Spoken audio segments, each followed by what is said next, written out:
Hello, my dear students. Welcome back to my channel. I hope you all are doing great. So students, ये जो video है ये class 8th के जो बच्चे हैं उनके लिए बहुत ही ज़्यादा इम्पॉर्टेंट वीडियो है। वीडियो के अंदर हम आपका इंग्लिश का हाफ ईयरली एग्जामिनेशन का 2024-25 का जो क्वेश्चन पेपर है उसको विद आंसर्स डिस्कस करने वाले हैं। यहाँ पे जो आपका पेपर है वो 100 मार्क्स का होगा और आपको जो टाइम है वो मिलेगा 2 आवर्स का। सो आपको वीडियो को पूरा एंड तक देखना है अगर आपको सारे क्वेश्चंस के आंसर्स चाहिए। तो चलते हैं हमारे पहले क्वेश्चन पे। जो हमारा पहला क्वेश्चन है उसके अंदर हमें सबसे पहले क्या करना है, इस गद्यांश को पढ़ना है और जो नीचे प्रश्न लिखे हैं उनके उत्तर देने हैं, ठीक है। और वो भी कौन सी भाषा में, अंग्रेज़ी भाषा में। तो सबसे पहले हम गद्यांश को पढ़ लेते हैं। Father called the police was grateful. The next day in the school, Swami's classmates congratulated him and looked at him with respect. ठीक है, तो फादर ने पुलिस को बुलाया, ठीक है। Police was grateful the next day in school. Swami के जो क्लासमेट्स हैं उन्होंने स्वामी को क्या किया था, कॉन्ग्रेचुलेट किया और स्वामी की तरफ रिस्पेक्ट के साथ देखने लग गए। The headmaster said that Swami was a true scout. यानी कि जो स्वामी है उसने कुछ बहुत बढ़िया करा है, इसीलिए सब उसकी तारीफ कर रहे हैं। तो सबसे पहला जो क्वेश्चन है उसमें आपसे क्या पूछा है, who called the police. Police को किसने बुलाया था, तो आपको आंसर में क्या लिखना है, Swami's father called the police. Swami's father called the police. उसके बाद जो क्वेश्चन नंबर 2 है उसके अंदर आपसे पूछा है, why was police grateful to Swami. जो पुलिस है वो स्वामी के लिए ग्रेटफुल क्यों है, बिकॉज यहाँ पे ऐसा हो सकता है कि जो स्वामी है उसने पुलिस की हेल्प की है। स्वामी ने क्या किया है, पुलिस की हेल्प की है इन सम वे, ठीक है, किसी इंपॉर्टेंट सिचुएशन में। So police was grateful to Swami because Swami help the police. Then जो हमारा थर्ड क्वेश्चन है उसमें हमसे पूछा है, why did headmaster say among the student, sorry what did. जो हेडमास्टर है उसने बच्चों के बीच में क्या बोला। जो हेडमास्टर है उसने क्या बोला था, हेडमास्टर ने बोला था कि स्वामी वॉज अ ट्रू स्काउट, ठीक है। जो स्वामी है वो उनका क्या है, ट्रू स्काउट है। इसका क्या मतलब है, which means Swami displayed true qualities of bravery और रिस्पॉन्सिबिलिटी। यानी कि जो स्वामी है उसने कहीं ना कहीं ब्रेवरी दिखाई है जिसकी वजह से सब उसकी तारीफ कर रहे हैं। सो ये था हमारा गद्यांश 1। अब हम चलते हैं गद्यांश 2 की तरफ। गद्यांश 2 में भी सेम टू सेम आपको ऐसे ही एक लाइन्स दी गई हैं, आपको उन्हें पढ़ना है। Child, how happy you are sitting in the dust, playing with a broken twig all the morning. I smile at your play with that little bit of a broken twig. I am busy with my accounts, adding up figures by the hour. So यहाँ पे question में आपसे क्या पूछा है, पहले question में where was the child sitting. So यहाँ पे देखो sitting in the dust लिखा हुआ है, तो हम अपने आंसर में क्या लिखेंगे, the child was sitting in the dust, ठीक है।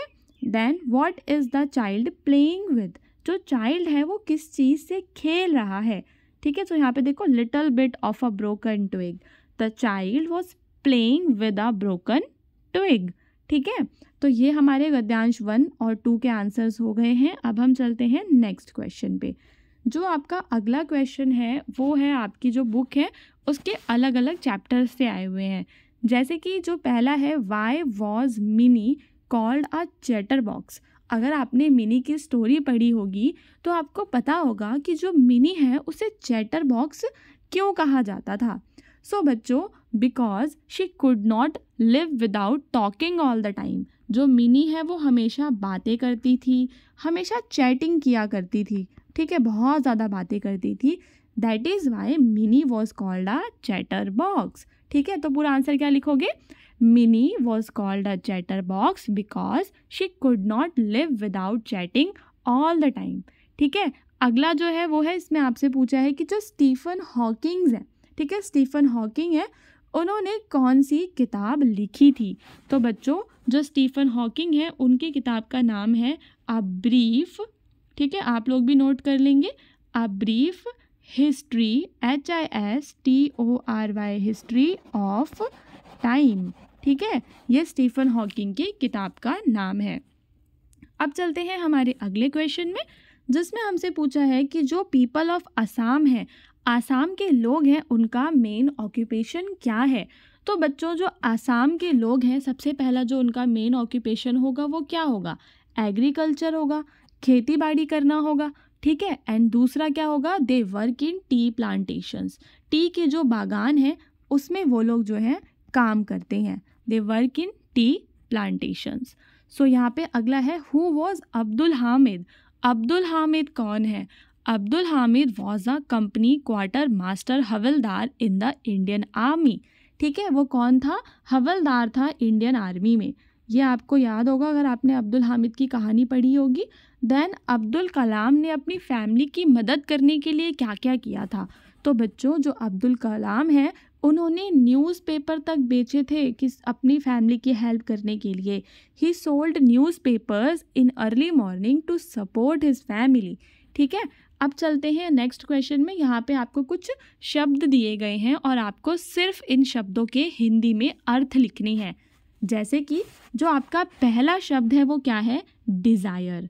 डिज़ायर का मतलब क्या होता है बच्चों? डिज़ायर का मतलब होता है इच्छा। उसके बाद जो आपका दूसरा शब्द है वो है टेरर। टेरर यानी कि डर। टेरर को हिंदी में क्या कहते हैं? आतंक कहते हैं, ठीक है बच्चों। अब चलते हैं नेक्स्ट पे जो कि है स्टर्नली। स्टर्नली का मतलब होता है कड़ाई से। कड़ाई से का मतलब समझ में आता है? जैसे कि अभी आप कड़ाई से पढ़ाई करनी शुरू कर दो, ठीक है, यानी कि पूरी मेहनत करके, ठीक है। उसके बाद नेक्स्ट वर्ड है ऑसम। आपने लोगों को ऑसम कहते हुए सुना होगा। ऑसम का मतलब क्या होता है? ऑसम का मतलब होता है बहुत बढ़िया, ठीक है। बढ़िया कैसे लिखते हैं? आप लोगों को लिखना आता होगा वैसे तो। चलो अब जो हमारा नेक्स्ट वर्ड है वो है वाउंडेड, ठीक है। वाउंडेड का मतलब क्या होता है? घायल, ठीक है। और देन विजन। विजन यानी कि दृष्टि। विजन का मतलब होता है दृष्टि। एंड घोस्ट का मतलब तो आप सभी को पता ही होगा। घोस्ट का मतलब क्या होता है? भूत। चलिए अब चलते हैं नेक्स्ट क्वेश्चन में जो केवल ट्रू फॉल्स सही या गलत लगाना है आपको। Mini could not live without chatting all the time. तो देखो यहाँ पे एक क्वेश्चन का आंसर तो हमें यहाँ पे ही मिल गया। जो हमसे पहले क्वेश्चन पूछा गया था कि मिनी को चैटर बॉक्स क्यों कहते थे, तो उसका आंसर हमें यहाँ मिल गया ना, because she could not live without chatting all the time. तो कभी कभी हमें पेपर के अंदर ही सॉल्यूशन भी मिल जाता है। तो ये हमारा पहला ट्रू है यानी ठीक है। Then car races are hold in Assam during Bihu festival. जब बिहू का फेस्टिवल होता है तो असम के अंदर कार रेसिंग होल्ड होती है। ट्रू है या फॉल्स है? फॉल्स है, रॉन्ग है सेकंड वाला। देन स्वामी जो है वो मालगुडी विलेज में रहता था। Yes, okay. अब चलते हैं अगले क्वेश्चन पे। निम्नलिखित वाक्यों के रिक्त स्थानों में कोष्ठांकित शब्दों में से उचित शब्द चुनकर भरिए। बहुत ही आसान है, इसमें आपको ऑप्शंस भी दे रखे हैं, सिर्फ आपको सही शब्द भरना है। The stick was thin dash it was strong. जो स्टिक है वो पतली है लेकिन क्या है? स्ट्रॉन्ग है। तो क्या आएगा इसमें? बट आएगा, but it was strong. Dash go fishing. तो इसमें कौन सा वाला लेट्स आएगा? इसमें आएगा ये वाला लेट्स, ठीक है। इसका मतलब क्या होता है? लेट अस गो फिशिंग, ठीक है। देन थर्ड में आएगा small children have little hands. तो पहले स्मॉल आएगा फिर लिटिल आएगा। तो मुझे उम्मीद है कि अभी तक आपको सारे क्वेश्चन समझ में आ रहे होंगे। अब हम चलेंगे एंटोनिम्स की तरफ। एंटोनिम्स का मतलब होता है ऑपोजिट वर्ड्स, ठीक है। जैसे कि सक्सेस। सक्सेस का ऑपोजिट क्या होता है? फेलियर, ठीक है। और शैलो। शैलो का क्या होता है? डीप। एंड का स्टार्ट और ओल्ड का होता है न्यू, NEW। यहाँ पे थोड़ा सा स्पेलिंग मिस्टेक है। सो आपको ये चारों याद कर लेने, हो सकता है इनमें से कोई आपके एग्जाम में आ जाए। सो स्टूडेंट्स अब हम चलते हैं अपने अगले क्वेश्चन में। अगला जो क्वेश्चन है उसको नाइदर नॉर से जोड़ के लिखना है। इसके अंदर आपको वन एग्जाम्पल ऑलरेडी गिवन है। क्या है? I don't like swimming, I do not like fishing. तो इसने कैसे जोड़ा इन दोनों को? Neither do I like swimming nor fishing. ना तो मुझे स्विमिंग पसंद है और ना ही मुझे क्या पसंद है? फिशिंग पसंद है। तो सेम टू सेम नीचे दिए गए दो वाक्यों को आपको ऐसे ही जोड़ना है। I don't eat candy, I don't eat cake. इसका क्या होगा? आई eat neither candy nor cake, ठीक है। मैं एक और बार रिपीट कर रही हूँ, I eat neither candy nor cake, okay. Then जो सेकंड है, he did not come, he did not call. इसको आपको नाइदर नॉर से जोड़ के लिखना है, तो आप क्या लिखेंगे, ही नाइदर केम नॉर कॉल्ड, ना तो वो आया और ना ही उसने फ़ोन किया। ठीक है, सो मुझे उम्मीद है कि आपको ये दोनों समझ में आ गए होंगे। अब चलते हैं नेक्स्ट में, जिसमें आपको एक आंसर दिया हुआ है। ठीक है, फिर उससे आपको क्वेश्चन बनाना है। इसके अंदर आपको पहले से एक दे रखा है, माय बेस्ट फ्रेंड पूजा। ठीक है, सो इसका क्वेश्चन बनाने के लिए आपको 2 वर्ड गिवन है, हु और बेस्ट फ्रेंड। ठीक है, यहाँ देखो हु और बेस्ट फ्रेंड गिवन है। सो आपने क्या लिखा, who is your best friend.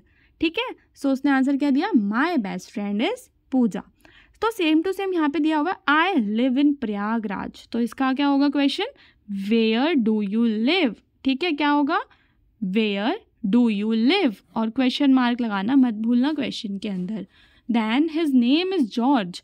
ठीक है, इसमें आपको 3 वो दे रखे हैं, व्हाट नेम ब्रदर, इससे आपको क्वेश्चन बनाना है।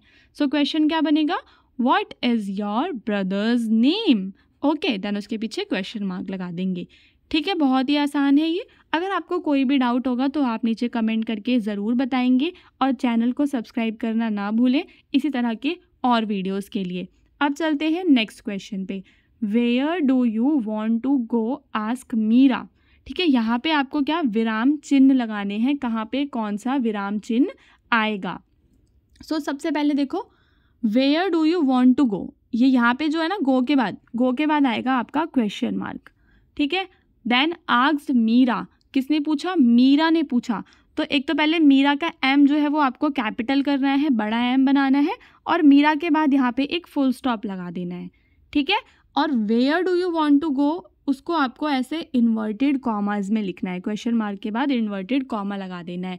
सो इस तरह से आपके विराम चिन्ह है जो वो लग जाएंगे।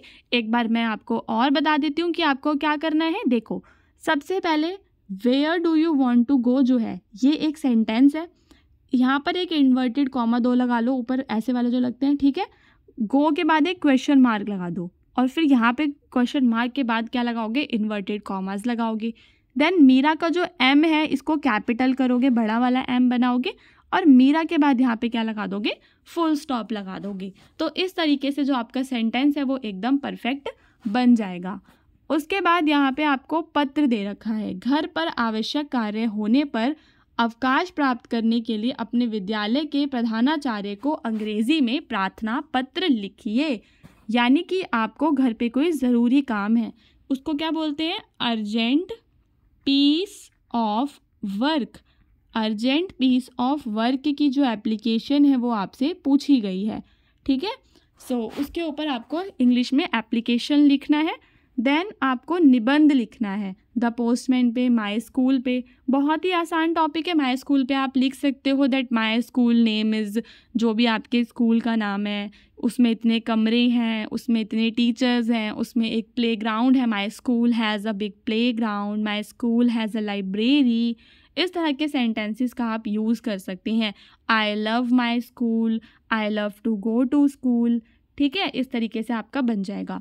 सो आप चाहें तो माई स्कूल का ये इंटरनेट से भी निकाल सकते हैं, और वो जो एप्लीकेशन है वो भी आप इंटरनेट से निकाल सकते हैं। उसके लिए आपको सर्च करना पड़ेगा application for an urgent piece of work, तो आपको वो एप्लीकेशन जो है वो मिल जाएगी। अब चलते हैं हमारे लास्ट क्वेश्चन पे, विच इज़ क्वेश्चन नंबर 8, जिसके अंदर आपको बस ट्रांसलेशंस करनी है। ठीक है, सो आपको सारे के सारे ध्यान से सुनने हैं ताकि आपको बहुत ही अच्छे से समझ में आ जाए। मेरे बाग में 5 आम के पेड़ हैं। ठीक है, इसका क्या होगा, there are 5 mango trees in my garden. Okay, क्या छत पर बंदर कूद रहे हैं, are the monkeys jumping on the roof. ठीक है, छत के लिए हम क्या वर्ड यूज़ करेंगे, यहाँ पे रूफ वर्ड यूज़ करेंगे। रूफ का मतलब क्या होता है, छत।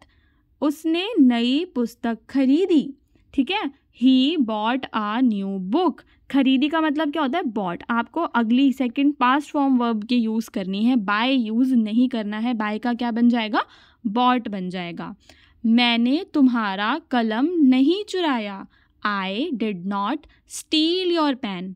ठीक है, यहाँ पे आपको जो वर्ड यूज़ करना है वो क्या है, स्टील। स्टील का मतलब क्या होता है, चोरी करना। नहीं चुराया, इसलिए उसके आगे क्या लगाएंगे, डिड नॉट, योर पेन, तुम्हारा पेन। ओके, देन आज वर्षा हो रही है, बहुत ही आसान है। इसका तो आप लोग नीचे कमेंट करके ज़रूर बताएंगे कि आज वर्षा हो रही है, इसका अंग्रेज़ी में अनुवाद क्या होगा, वो कमेंट करके ज़रूर बताएं। कल तुम कहाँ गए? ठीक है, where did you go yesterday? कहाँ गए कल तुम? Where did you go yesterday? बीते हुए कल को क्या कहते हैं? येस्टरडे कहते हैं। और आने वाले कल को क्या कहते हैं? टुमारो कहते हैं। तुम कल कहाँ जा रहे थे? Where were you going yesterday? She was not writing a letter to her mother. ठीक है, इसका क्या? वह अपनी माता जी को पत्र नहीं लिख रही थी, नहीं लिख रही थी। थी की वजह से हमने क्या लगाया है? वॉज लगाया है। She was not writing a letter to her mother. So students, मुझे उम्मीद है कि आपको बहुत ही अच्छे से अपना पेपर जो है वो समझ में आ गया होगा। अगर आपको इंग्लिश के अलावा अपने बाकी के पेपर्स के भी सॉल्यूशंस देखने हैं तो आप हमारे चैनल को सब्सक्राइब करेंगे, बेल आइकन को प्रेस करेंगे। ओके।